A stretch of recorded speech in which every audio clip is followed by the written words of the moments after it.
Pagi, selamat siang, selamat sore, salam sehat para sedulur semua dimanapun berada. Ini kita akan sharing tentang bisnis dan keuangan. Tetapi bagi para sedulur yang baru masuk channel ini, untuk monggo like, subscribe, dan komen. Nah, ini kita lanjutkan materinya.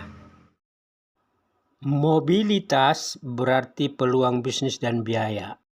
Dalam diskusi kecil, kadang muncul pertanyaan dari teman, saya kurang modal, saya butuh modal, dan saya mau mulai bisnis dari nol, tetapi modalnya belum cukup. Kita pasti mengiyakan bahwa setiap usaha, apapun jenisnya, seperti apapun besarnya, dimanapun lokasinya, pasti membutuhkan modal. Dan para sedulur juga pasti mengetahui beberapa sumber modal ketika memulai usaha dari nol, bahkan ketika mengembangkan usaha itu ada beberapa sumber. Nah, dari beberapa analisa dan pengalaman, beberapa atau cara mencari modal itu kita bisa lakukan dari beberapa pengalaman teman-teman sendiri. Yang pertama itu tentu berasal dari tabungan pribadi. Modal paling aman dan tepat itu adalah modal yang berasal dari penyisihan gaji atau pendapatan kita setiap bulan. Mengapa ini paling aman dan tepat? Karena kita tidak punya beban hutang maupun cicilan. Jadi kita mengusahakan uang gaji atau pendapatan kita setiap bulan itu dengan membagi persentase 50% kebutuhan pribadi dan kehidupan keluarga, 30% itu buat keinginan, dan sekitar 20% itu untuk investasi maupun cadangan kas. Sumber kedua adalah pinjaman lunak dari teman atau keluarga.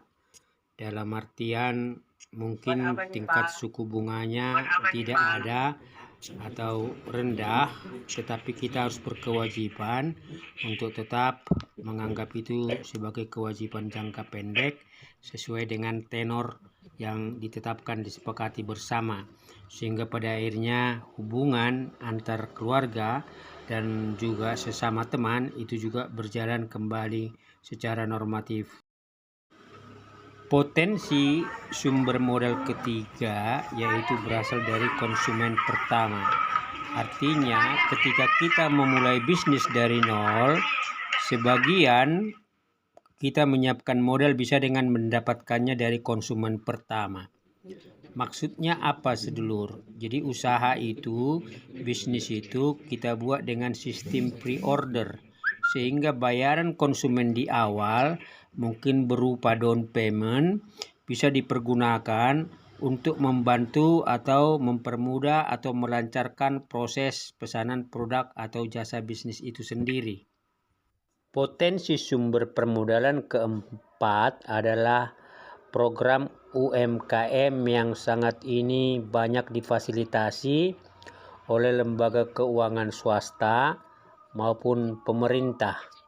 Tentu semua bertujuan sebenarnya bagaimana memutar uang dan kebutuhan dari para pihak sehingga memberikan nilai tambah bagi keberlanjutan usaha kedua belah pihak. Tentu dalam hal ini ada perlu proposal atau studi kelayakan bisnis yang kita buat secara real dan aktual guna memenuhi persyaratan dari program usaha mikro kecil menengah tersebut. Karena kita tahu program usaha mikro kecil menengah yang sangat ini marak dikembangkan itu sebenarnya adalah pengembangan dari sektor real, perekonomian dan kewirausahaan yang berkembang di lingkungan masyarakat. Nah, dalam hal ini tentu kita perlu meningkatkan kualitas diri sebagai pengusaha dan juga mendapat pendampingan dari para mentor bisnis yang berpartisipasi dalam pengembangan program UMKM, di mana mungkin usaha kita bisa menjadi salah satu partisipan atau member yang terlibat dalam program pembinaan tersebut.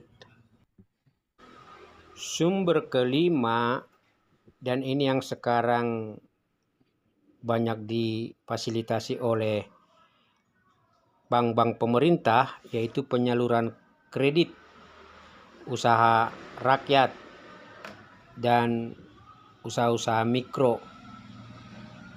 Hampir semua bank pemerintah memfasilitasi pemberian kredit, baik buat itu perumahan, untuk usaha, untuk pendidikan, mungkin juga untuk kebutuhan-kebutuhan primer lain. Jadi dalam hal ini kita perlu memenuhi syarat yang diminta dan perlu dipersiapkan secara matang, dan dalam hal ini pasti dilakukan analisa kredit oleh para pihak perbankan agar kita mengikuti prosedur dan proses sehingga pinjaman itu bisa terrealisasi dan berjalan dengan baik sesuai dengan jumlah besaran pinjaman, tenor yang berlaku, dan juga tingkat suku bunga yang saat ini relatif lebih rendah. Potensi sumber permodalan selanjutnya buat usaha kecil menengah itu adalah investor. Kita kategorikan sebagai angel investor. Jadi kita mencari investor guna menyuntikkan modal atau dana investasi dengan pilihan sesuai kesepakatan kerjasama. Bisa saja persentase pembagian keuntungan, kemudian bisa saja pembagian dividen, atau bisa juga itu sistem porsi kepemilikan. Tentu pasti ada klausul dan perikatan kesepakatan atas realisasi investasi tersebut.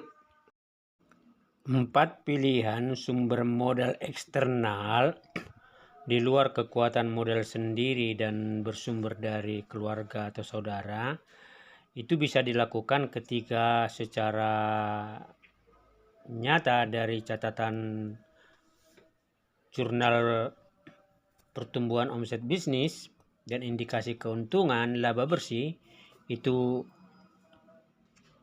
nyata angka positif, sehingga kita memiliki kekuatan untuk bayar utang pokok pinjaman plus bunga, dan ini tentu membuka peluang kita bisa menginvestasikan laba bersih kita yang lebih besar pada diversifikasi usaha atau penambahan volume dari jenis bisnis yang saat ini kita tekuni.